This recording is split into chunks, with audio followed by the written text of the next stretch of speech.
33 athletes turned out at the Fit Farm Fitness Club in St. Andrew recently in a bid to gain points ahead of the National Powerlifting Association of Jamaica Championships later this year.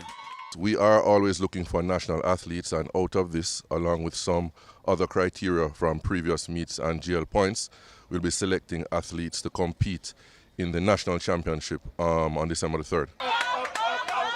The deadlift meet was the last of 3 stops ahead of the championships and saw Sonic Williams and Aisha Denton the overall series winners. Well, it's a good exposure for the youngsters, and I've been training very hard for this competition.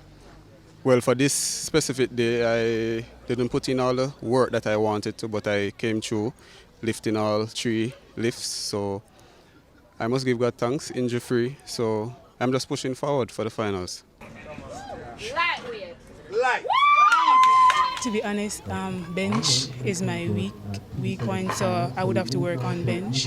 But for squat and deadlift, they're pretty good for me right now. President of the NPAJ, Michael Blair, says the series has served its purpose. Yes, I think athletes have get an understanding what is required of them and the rules, and little by little we can see the improvement in terms of athlete. So I think the series was very helpful for them. Despite the series playing its part in the growth of the sport, Blair hopes to reach more athletes in 2023.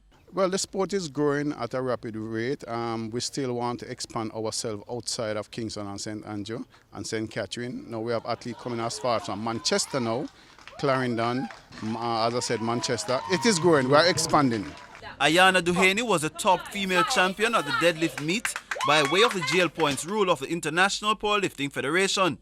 Meanwhile, Roxroy Campbell was the top man for the day's events. Jerome Foster, TVJ Sports.